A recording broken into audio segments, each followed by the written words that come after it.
Hey guys, আসসালামু আলাইকুম। তো কেমন আছো তোমরা? তো বেশি কথা না কয়ে শুরু করা যাক। তখন রিয়া বলল, মনটাই চাইতাছে রে তরে। তখন আমি বললাম, রিয়া চুপ করতে বলছি না, একদম চুপ করে বসে থাক। রিয়া বলল কিন্তু। তখন আমি বললাম, থাক তোরা দুজন মিলে ঝগড়া কর, আমি চলে যাই। তখন রিয়া বলল, সরি, এই যে মুখে আঙ্গুল দিলাম।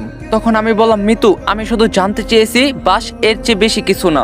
তুই কি আমার সাথে কোনো গেম খেলছিস নাকি আমার মনে হয় এসব তোর আগে থেকে প্ল্যান করা?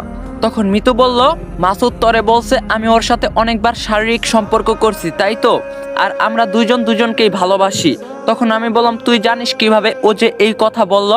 তখন মিতু বলল, কারণ সব কিছুই আমি জানি। আমার কথা মতো মাসুদ এসব করছে। আর ওকে আমি এখানে এনেছি কেন জানিস? কারণ রিয়ার সব কিছু নাটক করে ভেঙে দিয়েছে, তাই আমিও একটু নাটক করলাম। তবে এটা ভাবিস না যে তুই বেঁচে গেলি। তখন আমি বললাম, তার মানে মাসুদ যা বলল সব মিথ্যা? তখন মিতু বলল, আমি আগে তোরে ঠিকই ভালোবাসতাম, তবে এখন বাসি না। তোর থেকে মাসুদই আমার জন্য বেটার আছে। আর মাসুদ আমার বেস্ট ফ্রেন্ড, এটা ঠিক। ও যে বলছে আমাকে ভালোবাসে, এটাও ঠিক। কিন্তু ভয়ে ভয়ে বলতে পারে না, কারণ আমি তোর সাথে রিলেশনে ছিলাম। আর আমি জানতাম ও যে আমাকে ভালোবাসে, কিন্তু তখন আমি তোরে পছন্দ করতাম। তবে এখন সেটা অন্য বিষয়। তখন আমি বললাম, তাহলে তুই আমার পিছনে এভাবে পড়ে আসত কেন?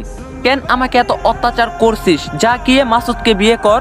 মিতু বিশ্রী একটা হাসি দিয়ে বলল, ওকে তো বিয়ে করবই, তার আগে আরো কিছু কাজ আমার বাকি আছে। তোর মতো মাসুদ আমাকে আর যাই করুক ধোকা দিবে না।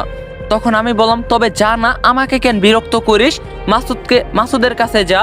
তখন মিতু বলল, তার আগে তোরে আমি বিয়ে করব। তখন রিয়া বলল, দেখ মিতু, লিমিট ক্রস করিস না। তখন আমি বললাম, রিয়া চুপ করতে বলছি না? কেন মিতু, আমার জীবনটা তুই এভাবে নষ্ট করতে চাস? তখন মিতু বলল, কেন মনে নাই যখন ওই ডাইনির সাথে শারীরিক সম্পর্ক লিপ্ত ছিলে, তখন মনে ছিল না আমার কথা? আমার শরীর জ্বলে গেছিল ওই ভিডিওটা দেখে। অনেক কান্না করছি আমি একা একা। তোরে আমি আগে বিয়ে করব, তারপর কি করব জানিস? মাসুদের সাথে তোর সামনে বাসরঘর করব, আর তুই তাকিয়ে তাকিয়ে দেখবি নিজের বউ অন্য কারোর সাথে শারীরিক সম্পর্ক করবে। তখন তোর কেমন লাগবে আমিও দেখতে চাই। তবে আমি তোরে মাফ করব না, আর যাই করি। আর রিয়া, খেলা তো মাত্র শুরু। তুই তো আমাকে চ্যালেঞ্জ করছিলি না? এখন বুঝতে পারবি আমি কি জিনিস। তখন রিয়া বলল, তুই আর কি দেখাবি, আমিও দেখতে চাই। তো কর না ওকে বিয়ে, দেখি তোর কত সাহস আছে, কেমন আছে। তখন মিতু বলল, সাহসের কথা আমাকে বলিস না, খুব শীঘ্রই তোর সাথে আমার দেখা হবে, চিন্তা করিস না। তখন রিয়া বলল, নিজের জীবনে বাঁচার আশা ছেড়ে দিছি, আমার যা আছে সব আকাশের জন্য। ওকে যদি না পাই, তাহলে আমি যে কি কি করতে পারি তুইও দেখতে পারবি। তখন মিতু বলল, এই জন্যই তো তোর সাথে আমার ভালো জমবে। একা একা কি আর খেলা যায় বল? তবে একটা কথাই মাথায় রাখবি সব সময়, তোদের একটা ভিডিও আমার কাছে আছে। সো আমি যাই বলবো শুনতে হবে, নইলে তো জানিসই কি করব। গাইস, ফুল গল্প ইউটিউবে আপলোড হয়ে গেছে গা। টিকটক আইডির বায়োতে ইউটিউব চ্যানেলের লিংক দেওয়া আছে, সবাই যা ফুল গল্পটা দেখবেন। আর যারা টিকটক থেকে যাবেন সবাই একটা করে কমেন্ট করবেন, রিপ্লাই দেওয়ার চেষ্টা করবো। তো টিকটক আইডির বায়োতে ইউটিউব চ্যানেলের লিংক দেওয়া আছে, সবাই যা গল্পটা দেখে আসবেন।